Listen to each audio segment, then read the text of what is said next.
Hello everyone and welcome to Clay Formations. For today's sculpture we are going to be creating this lovely lady right here, and we are going to call it Widow's Poison. To start out, I'm going to take a large piece of butcher paper and mark out how large the legs will be with my marker. And while I'm doing this, I would just like to tell you that this particular sculpture was quite an adventure. If I were to show you every mistake and every blunder I made, this video would probably be about 10 hours long. And since we don't have 10 hours, I'll just try to put in as many as I can. I'll make a notation of the measurements and then start to cut some wire.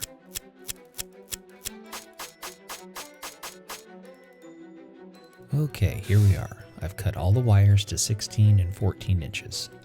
And what I have to do is I have to determine whether I'm going to cut them individually in sections like this, 1, 2, and 3, or if I'm just going to leave them all one length, which is highly unlikely because I don't think that's going to hold up very well.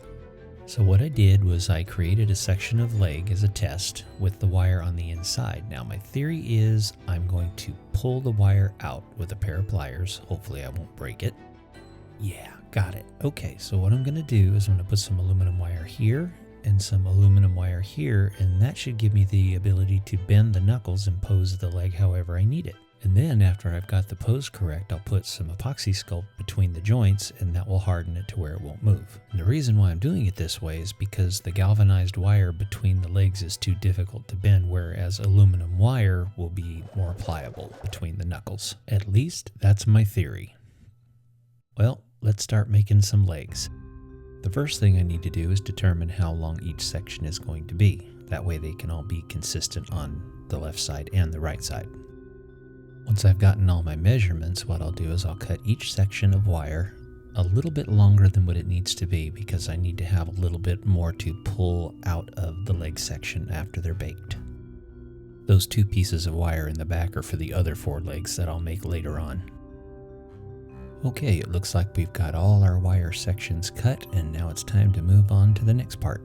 Okay, just for a visual, what I'm going to do is I'm going to draw a line outside of each wire section and then put the measurement inside each leg. I know doing this is kind of a redundancy at this point in time, but the other one wasn't working for me, so I needed to get something clean and give me sort of a visual of which ones had a tapered end and which one had 2 blunt ends. That way I would be able to go back and see which leg is which. As I was going through this, it was really getting confusing of what section of leg went where. Okay, as you can see, the 2 black marks are the exact measurement of where the clay is going to be, and then the wire on the outside is just extra. What I usually do when I make legs or fingers or things like that is I flatten the clay out and then I wrap the clay around the wire. I learned a technique where instead of flattening it out, you use a ball or a tube of clay and then you put the wire through it and then flatten the clay around the wire. And it seemed to work a lot better because when you flatten out the clay and wrap the wire, there's more air bubbles, where this didn't create as many air bubbles and it was easier to flatten out and make it look even.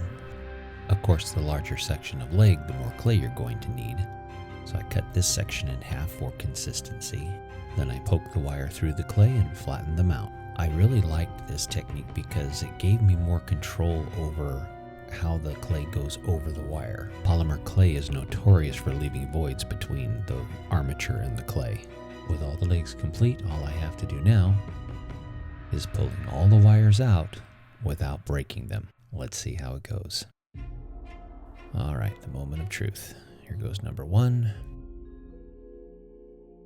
All right, that one worked. Now the other one. Awesome. Now this one. Yeah, so far so good. All right, this one. Oh, it broke. Okay, all right, we'll see what we can do with this one a little later. Maybe we'll fix it. Pull that one out and that one. And that one. It's looking pretty good so far. Hey, that one came out easy.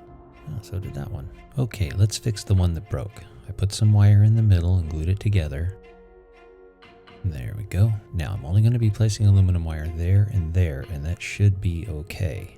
This should have been a foreshadowing of things to come, but you'll see what I mean later on in the video. Right now, let's continue on. So I've laid out all the legs, and now I'm going to put a little tiny piece of aluminum between each knuckle. As you can see, some of the legs are gray, and that's because I ran out of Sculpey beige, so I went ahead and used what I had. Sometimes it's hard to keep your inventory straight while you're working on these things. You think you've got enough Sculpey, but then you finally start working on a project and you go, ah, crap, I don't have enough Sculpey. It's all right to mix and match as long as you're going to paint it in the end. Unfortunately, this set of legs isn't even going to make it to the painting phase, but I'll tell you about that in a little bit. And there we go, all finished and only 7 more to go.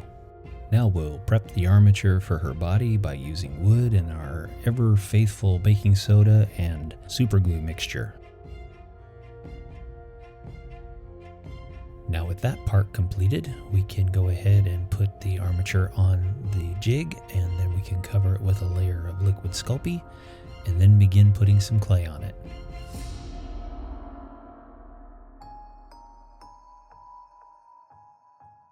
The original design of Widow's Poison, I'll be explaining that a little bit more later, but the wood that I'm using on the inside of the spider body is actually balsa wood because I needed it to be as light as possible. Now that I have the main body all bulked out, what I'll do is create what's called the coxa, which are basically joints or hips where insect legs go into the body. Of course, I took several artistic liberties while I was doing this. It doesn't exactly match what a black widow looks like underneath, but I kind of got the basics down. And speaking of artistic liberties, I can't draw very well. I can sculpt, but I can't draw. So what I have to do is I have to use reference materials, pictures from Pinterest or other research that I do, and just add the clay as I go, and if it looks good, I leave it. If it doesn't look good, I take it off and I start all over again. That can be frustrating at times because it would really be nice to be able to draw something that is in my head and then just go with that, but it doesn't always work that way. What I'm doing here is I'm adding glass marbles to the joints to use as a holdout area for the legs to go into. And the reason why I'm doing it this way is it will allow me to work on the bottom without worrying about messing up the hole where the legs will go into. I didn't want to have to finish the bottom of her body, then turn her over and try to make the holes because it just would have messed up the entire bottom of the sculpture that I just did. So I'm kind of trying to think ahead. Hopefully it'll work. We'll see how it goes. I need to bulk out her face a little bit, so I'll add a little more aluminum foil and cover it in some more Sculpey. No, don't leave yet. We're just now getting to the good part. The eyes, the facial features, the body designs, and best of all, the fangs. I love this stuff. I find it funny with things like this. I always seem to work in sets of 3, and after I get done with the body and then I start working on another part that you'll see in a minute, I end up not being able to go forward without making it a set of 3. I have no idea why. Okay, let's make a set of fangs. First we'll make one fang, and then we'll make another fang.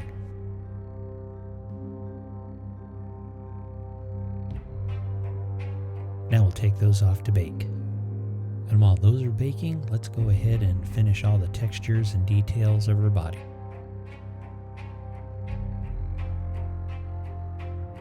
What I'm going to attempt here is I'm going to try to make her back ridge look a little bit like Giger's Alien. Right about now, I'm really glad that I put those glass marbles into the leg sockets because I was bumping those things like crazy. I think it's coming along pretty well. Yeah, I'm satisfied with that. I like it. I like to use my silicone basting brush because it gives it a nice finish. Now that her fangs are baked and cooled down, we'll add them to the front. But of course, I don't think that's going to be enough. I think I need to add 2 more, but let's make them big and really scary looking. Oh yeah, that's what I'm talking about. Look at those things. That looks wicked.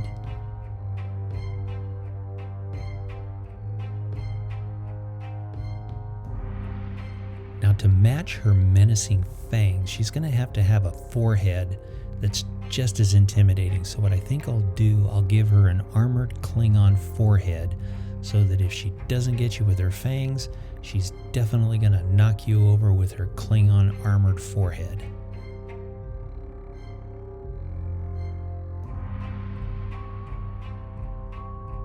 It's kind of strange, but when you're detailing, sometimes all it takes is just the slightest, small, minute amount of clay to completely change the way it looks and get it exactly the way you want.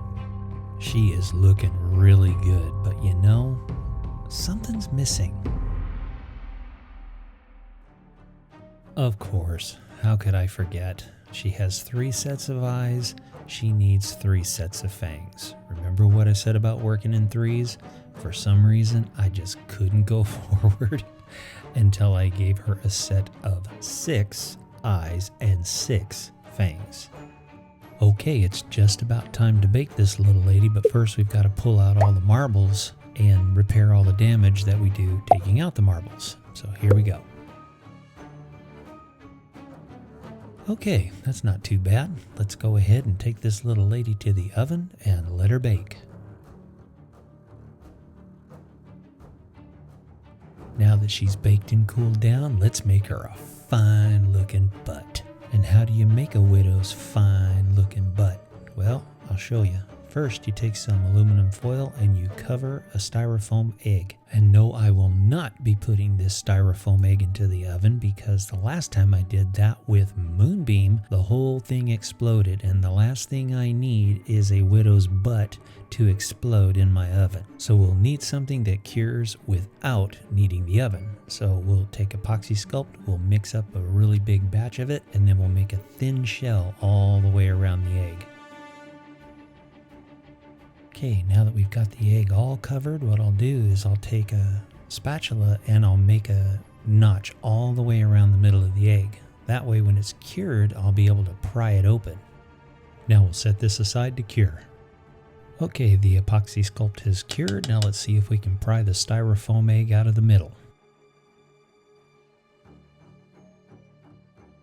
There we go. That looks pretty good. All right. There's the styrofoam egg all intact. Now all we got to do is glue these 2 halves together.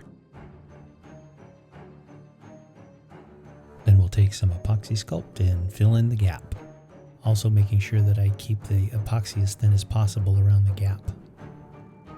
Now I'll drill a hole in her butt so I can attach it to a jig and then cover it with liquid Sculpey. And then we commence with covering it with clay. And I have to tell you, I am really pleased and really thankful that this turned out because all I could think of in the back of my mind is don't make this too thick, don't make it too big. If you make it too big, you've got to start all over. And I'd already had enough with starting over with the legs, so I didn't want to have to start over with this. So I was lucky, it worked out perfectly. It was exactly the right size and I didn't have to redo it. Haha. Okay, so we need to add a piece of wire so we can attach her fine looking butt to her body. And of course we have to fix a few minor cracks that occurred during baking. All it takes is a little bit of Epoxy Sculpt, water, smooth it out, and it's fixed. Now all I have to do is give her a colonoscopy with my drill and then attach her fine looking butt to her body. I had to use Epoxy Sculpt for the gap here because I wasn't going to use Sculpey because I knew if I did that it would most likely break. Now we'll drill some holes into the leg sockets, and of course I didn't show you this, but I actually drilled straight through the underside of her body, and I'll have to repair that later. Now that we have all the legs in the sockets, we will commence with posing the legs. So far so good until now. Yep, that's right. First casualty, well actually the second casualty. So we'll go ahead and fix this leg and hopefully no more will break. Yeah, I know, wishful thinking. I'll reinforce this a little bit later. I don't realize it yet, but right now I'm just kind of fighting a losing battle. Yeah, I know, spoiler alert, all of them. Stupid Sculpey. But I think at this point what I'm going to do is I'm just going to push through it. I'm not going to give up. I'm not going to let a few broken legs stop me from creating my sculpture. But What we're going to do now is we're going to go ahead and do the pose. And now that all the legs are permanently attached, what I'll do is I'll go ahead and make the repairs on her undercarriage before we continue. Uncured Sculpey really does work well with cured Sculpey. It's not too hard to blend in, and you can make repairs as long as it's not structural. This part here isn't structural, so it's okay. But the problem is when you cure it with a heat gun, it weakens the Sculpey. It gets really soft. So what ends up happening is you end up with a broken leg here and a broken leg over here. And there's a couple of more cracks starting right here. So I've made a decision that I'm going to break all these legs off and start all over again. What I should have done is just went ahead and run aluminum wire all the way through the legs to give them more structure. Oh, that one just crumbled. I should have put wire all the way through the legs to begin with. I'll go ahead and break off the rest of these and grind them down, and then we'll just start all over with a new set. So now that I've got them down to here, I'll go ahead and use my grinder and grind out the sockets to make way for the new set of legs. And by the way, when you do something like this, make sure you have a vacuum close by. I finally had to quit and take it out to the garage. And there we go, all cleaned out. A little bit of battle damage there, but it's nothing that we can't repair later on.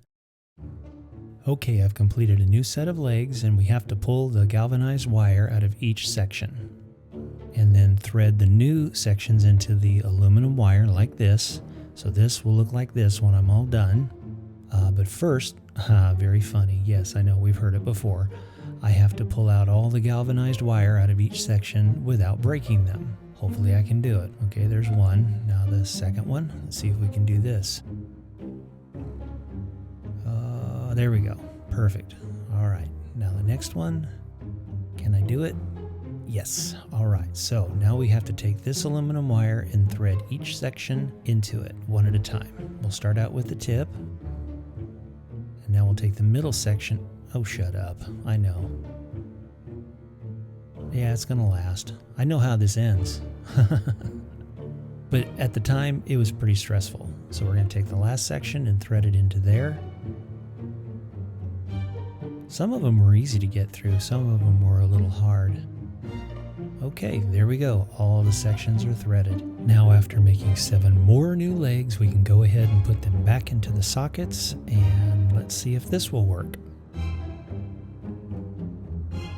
Go ahead and, oop, that one goes over here. Man, I cannot catch a break. We'll go ahead and pose all the legs, and I believe we are back on track. While I permanently affix the joints to the legs and then add the details to the joints, what I want to do is I want to tell you a little bit about the original design I had in mind for this sculpture.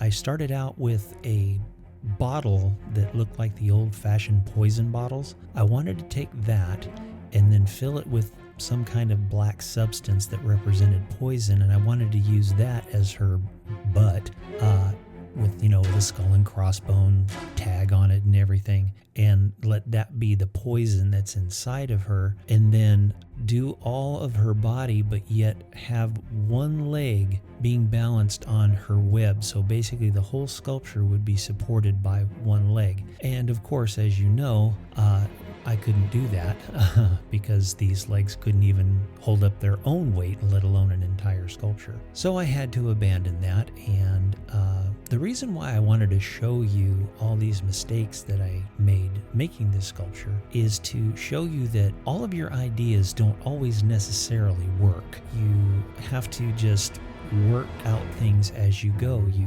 see problems, you see issues, and you have to figure out a way to overcome those obstacles, because that's really what sculpture is all about. You have an idea, but what you have to do is you have to make that into a three-dimensional object, which is subject to engineering, gravity, balance, all those things, and you can't let those things stop you from making your creation, creating your vision. You just have to figure out a way that actually does work. And right now, as we're finishing up putting the legs onto her body with Epoxy Sculpt, by the way, because Sculpey was not strong enough to hold those legs up. I'm really glad that we went through and did all of the things over again, because she is one fine looking widow. So I had this thing sitting in my garage for a long time, and I decided that this would be a perfect base for our widow. The only problem is I had to add a little bit to the top, and I also had to add a little bit to the bottom so that her legs would not bang against the ground. I had to do 2 sets of legs. I didn't want to have to do a third, and I wanted to make sure that there was plenty of leg room for our widow. Now we'll go ahead and paint the wooden parts black so it all matches. Oh, not too bad. Alright, now that the epoxy sculpt is cured, we will go ahead and give our lovely little widow a coat of black paint. I did some of the joints with the Mosu black and gave it kind of a furry look to the joints. And then I went ahead and just used regular black over the legs and the body. Now we'll paint her nice looking butt. See, all those repairs we made disappear after we paint it. Alright, so we'll just go ahead and finish up the legs. And of course I use this ultra shiny carbon black for the fangs because I wanted them to stand out really glossy and shiny to differentiate from her body. I think it worked pretty good. And then after we do this, we will paint the infamous red hourglass that lets you know that you need to stay away or you're going to get bit. And then we'll paint her beautiful set of 6 eyes deep red. And now our lovely widow is ready for her glamour shots.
Well, my friends, if you've made it this far, you definitely have no fear of breaking a Black Widow's legs. And I really appreciate you sticking around for the whole thing because I tell you, this particular sculpture was a challenge. In fact, I'm probably never going to do a spider again.